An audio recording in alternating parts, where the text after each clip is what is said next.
Good morning. I wish and welcome everyone who is attending this video session. Today we are going to discuss on the topic of GPAT cracking tips. That is, how to crack GPAT and start preparing for the GPAT qualifications in the first attempt. This is the first part of the video session. We will discuss the remaining part in our next part of the video session. So here I am to discuss you on the topic related to be successful in the GPAT. So let us go inside the topic. The most important thing for the beginners, maybe most of you will be knowing this, like what is GPAT. So what is GPAT? If you say it's a abbreviation of the term called as graduate pharmacy aptitude test, or GPAT. So this is a national level entrance examinations which is mainly conducted by NTA for entry into the M.Pharm programs. The GPAT scores what we get is valid for all the institutions, university departments, constituent colleges, affiliated colleges which is coming under the AICT approval.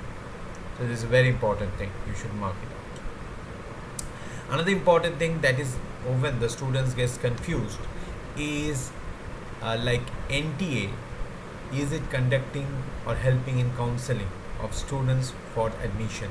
The answer is no.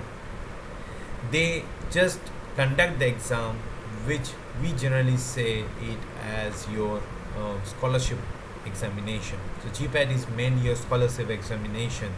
It confirms your scholarship only after you get the admission in any of the colleges.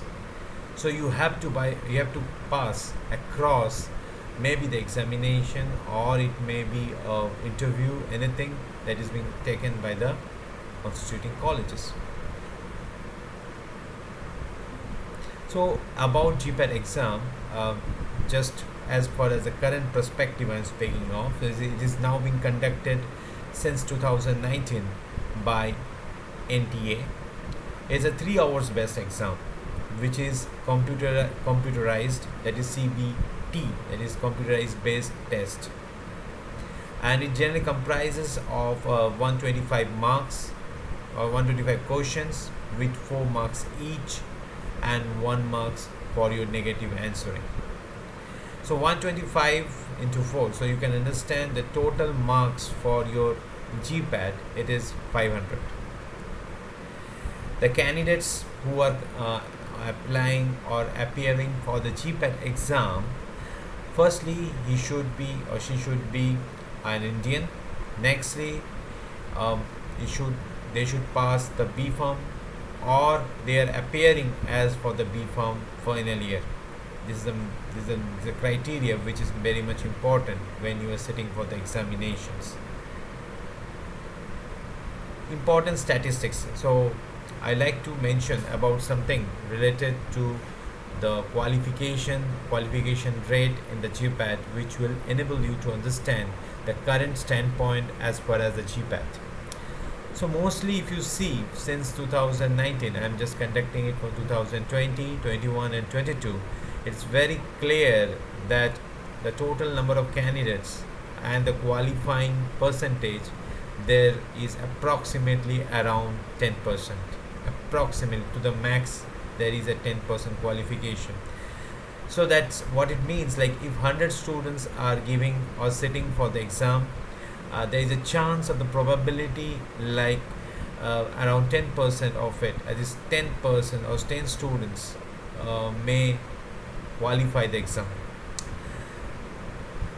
Now another important thing which I like to mention in regards to this statistics is, you may see one thing, there is a constant decline in the qualification percentage, isn't it? So the qualification percentage is decreasing. Probably it's not dependent upon the number of candidates. You can see it over in the screen. So there is a qualification percentage is decreasing. You can see, as I told you, it's not dependent on the number of candidates who is appearing. So we don't know what's the fact, and I don't want to discuss it over here also. But one thing I like to say, that the examinations are going to be much more challenging in future. So you have to be ready for any sort of challenges. Now, another thing that most of the students, so this is the qualification percentage as per as graphical point of view. Now, the most important thing on which I'm discussing today is how to crack the GPAT and start preparing for the GPAT qualification in first attempt. The problem in qualifying GPAT in first attempt is not regards to maybe the course, maybe the material, or maybe with the place from where you are preparing. It totally depends on you. Please make it a point. It's you who make it happen. Neither your faculty who is or your trainer or your master who is preparing for the GPAT. It's entirely you. Another thing you will be finding, like GPAT is little bit diversified from the activities or from the way a university evaluates a student. So there is a wide difference. Most of the time we make a confusion among these both of them. So let me start. So this is the first note which I like to give to you, all of you. Please, as per my experience, as per I have understood, it's all about your mindset. So it's all about your mindset. So it requires your 80% concentration on your mindset. Your mindset should be highly firm that you are going to qualify the GPAT exam. This is the first magic, you can say sutra or magic trick that you should remember. Each and every day you should speak to you like you will qualify the exam. Please make it a point. Now for 2-3 seconds, just make it a pause, stop, and just think. Give a percentage to what confidence level do you have right now you will qualify the GPAT. Write in the comment below. Write down in the comments which is there given below in the YouTube. You will find one thing, I want to make it very clear, like most of you will be having maybe 50%, 20%, 30%. If you don't write also, just you can think, you've thought a number. It will never be 100%. Most of the time, I'm saying.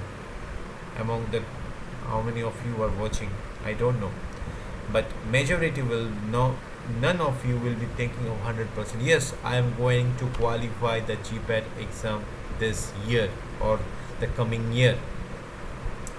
The question is why? Why you can't think? Why you can't be that much determined? Now my question to you next, when you want to have, suppose you went to watching a movie to the hall, to movie theater. So when you go for watching the movie, with what percentage do you think like you are going to watch the movie? What's the confidence level that time? Most of you will be having 100%, isn't it? And that's why if you don't get a ticket on the first show for which you have targeted, you will wait for the another show.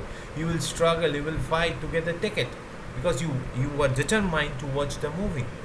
So the problem with the failure of the mindset is the problem with your determination. Are you really determined? Do you have a buy, or you are using this as a buy goal? Like if I'm getting a GPAT, it's okay. Otherwise, I will go for getting a job in marketing or getting a job in this, that.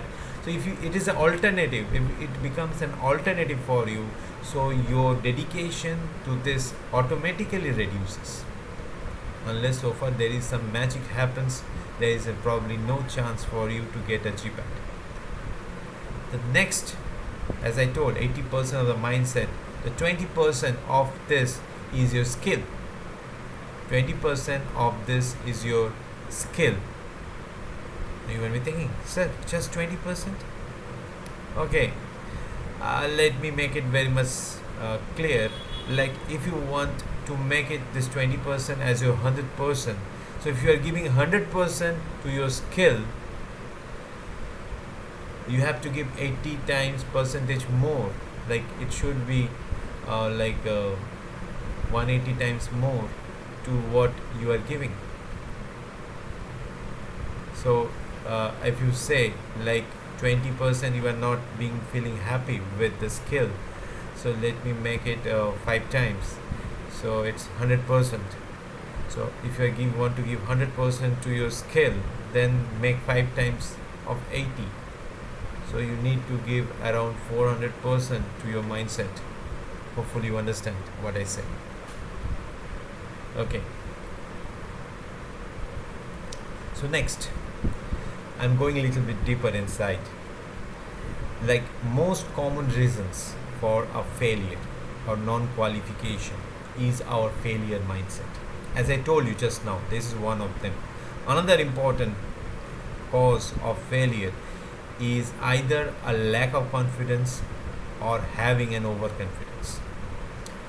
Most of the time we have seen the toppers of university are not qualifying the GPAT exam. It's common.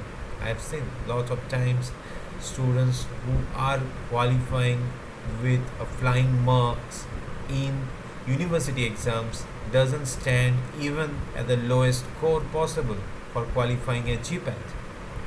Why? He is very good at studies. Maybe he is not determined that much to get a GPAT. He had kept a GPAT or she has kept a GPAT as a alternative or options. Or maybe he is preparing or she is preparing for the GPAT, but he is or she is having something called as an overconfidence. So what we need to have right here is a winner mindset. Very important. Rather than we need to shift to a winner mindset. Now what to do for the winner mindset? You can see it written there. It's a continuation. Like firstly, we should be determined. I will qualify GPAT. You should say it at every moment if you want to qualify the GPAT. We need to set the goal first. First, for doing all those things, we need to have a goal. Now, most of the time, what happens? We don't have a written goal. Make it a point. Your goals should be written. It should be written in words on a paper. It should be a measurable and it should be achievable. These are the qualities of a goal writing. Goal writing is a science. Most of the things is amateurism, but it's a science. If you write a goal, if you fix it, it's what you are going to do the next few years till you achieve that goal. It gets stuck and you move accordingly to the goal. You plan accordingly. You don't shift here and there. You focus on that. When you focus on other thing, when you focus on this goal, your mind tries to shift everything towards that, and it becomes very, very easy for you to achieve that goal. So fix a goal. I will share you a template. Next, messing up of GPAT with B.Pharm preparations. This is the most common thing we do. We think that as we are preparing for university preparations or exams, that is sufficient to go for qualifying the GPAT. No, you should keep a separate time for a GPAT. So when you are preparing for a GPAT, it should not collide with your preparation time for your university examinations or your university preparations. You should keep a separate time allotment. That is very important. And of course, that there should be having a little bit of gap of time so that it does not get overlap to each other. Thirdly, which I am saying, if generally you don't do it, as I was discussing till now, is a lack of planning and strategies. So only when you are determined that you are going to go for a GPAT, then you fix a goal. When you fix a goal, then only you start thinking of the strategies and the plannings by which you can crack the GPAT. So this, you can say, is the magic sutra which will work for you. It doesn't require much time. Every morning, just see your goal. Write down what are the things you are going to do. Make a written affirmation about the daily routine, what you are planning to do. Every day you write it down. Try to stick to that and move. Slowly, slowly, this will become your habit. And when it becomes your habit, automatically, by following the strategies, ultimately you will meet up with the success. It is guaranteed. Now, another technically, if you say, now we are moving from the mindset to the skills. Now, in the skills also, you should be technically logical and practical while you're preparing for the GPAT. I make it a point that even the topper cannot prepare all the topics for the GPAT. It's quite impossible. And if you try to do that, that will produce a lot of confusion. You even should have a proper focus on the topics you are going to prepare. Now, nowadays, NTA gives a total list of the diversity of the questions, from which topic it is going to come and how much marks is dedicated to that particular topic. So it's quite easy. But I like to say that even selecting the topics as a priority is a matter of concern for getting a GPAT. If you say to my suggestion, I would suggest you start preparing the lone topic based segments. Lone topic based segment means at least the number of topics or the books or the the courses will be less. Like when you prepare for pharmacology and allied sciences, it's just a pharmacology you are going to prepare. Mainly you are going to prepare pharmacology. So it has 28 questions and you can guarantee you 112 marks from there. So isn't it a good enough to strictly first target pharmacology, start preparing for the pharmacology line by line to the topic concerned, try to get a maximum out of this section, so that it maybe you make a target that whatever the question comes, at least to an extent of 90%, I should be able to answer them. If you can fix it, of course, it is going to make a miraculous effect on your GPAT result. Next is pharmacognosy. Well, there are 10 questions, but you need to study only pharmacognosy. You need not to study other, you need not to deviate. You need to only study pharmacognosy. So it can give you another 40 marks. So if your first choice is pharmacology followed by pharmacognosy, of course, this is targeting and 152 marks is not a joke for your GPAT. Most of the time, this is a qualifying marks. Next, you need to have backups. So most of the time, students now we can move either to pharmaceutical chemistry or pharmaceutics. You can choose you. But please make it a point, either of them do have a number of topics or courses under them, at least to extent of 4 to 5 courses. You know it. If you go to chemistry, you have organic chemistry, inorganic chemistry, analytical chemistry, physical chemistry, then your medicinal chemistry. So these are the topics. These many other topics or courses. So around 5 to 6. Again, the same thing is for the pharmaceutics. You have to go for dispensing pharmacy, hospital clinical pharmacy. Then you have physical pharmacy, in pharmaceutical engineering, industrial pharmacy, or somewhere they call it as pharmaceutical technology, whatsoever it is. So pharmaceutics and allied subjects, you can choose. So this should be your third choice. Some of the students may be weak for a little bit of chemistry, so they go for choosing pharmaceutics. Another group of people, they mostly target to pharmacochemistry. Both of them, we have seen they were successful in their ways. You should love, or you should be able to digest the subject you are choosing here. because there are 38 questions and equally it comprises of 152 marks. So target them in the way you love them. Some of them loves pharmaceutics, well, stick to the pharmaceutics. Some of them loves pharmacochemistry, stick to pharmacochemistry. Make it a point that you stand for all the questions possible to the maximum extent. Okay. Next comes the other subjects. Other subjects involve the small topics. Now most of the people don't give much importance to that. I will say these are the scoring areas. Studying little, if it gives you much marks, what's the wrong in that? So please fix these things. We'll discuss in details later regarding these things. So this is how to be selective while choosing for the preparation. So when you are selective, so next thing, it gives you a better, well planned decision making platform in which you can design what to study afterward.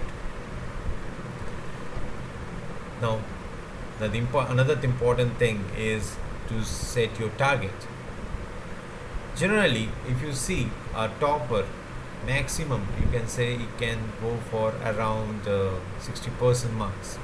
That's around 300 marks or 75 questions they are answering out of 125. So it's very clear that they are not answering all the questions as a whole. They are answering a part of it. So I suggest, if you are well and good, if you have a much high confidence, you can target what I said just now. Straight fix 300 marks as your target, or in a 125 you try to answer 75 questions. If you can, well and good. Other than that, if you are not that much, if you are not, at least you should target 50%. Now if you say 50%, that's coming around your 62 or 63 questions. So plan around 65 questions at least. Try to target out of 125. So that will be better for you, at least to get somewhat a manageable good score for your GPAT. Now when you are preparing, maybe you are giving a mock test on entire topic. So this is the pro forma which you should follow. Like, it contains all the topics. In that case, you should go for like, I should score, or I should get, or I should answer at least 50%. But if you are preparing segment wise, so I think you have seen this part, like pharmacology or pharmacognosy. If you, these are your priority, so this is the priority or next priority. So in those cases where you are giving a higher priority for preparation, see that you try to answer or score at least 80% or more. If you are not, work on it, try to bring up to the level of 80%. Okay, because what I suggest, what's my suggestion is more revisions, more mock test, check what's the result, again go for revisions, again go for mock test. So it's a cyclic process. Okay, so weekly there should be a strategy for weekly, monthly revisions as well as weekly and monthly mock tests. The more you give the tests, the more you understand your standpoint and you can prepare well for your exam. So that's what. So this is the this is my last slide for this part. So it says about the goal template. So you can see over here, please make it a goal template, keep it in your diary or your purse or somewhere which is restricted to you. Need not to show others. Keep it to you. No need to show to others.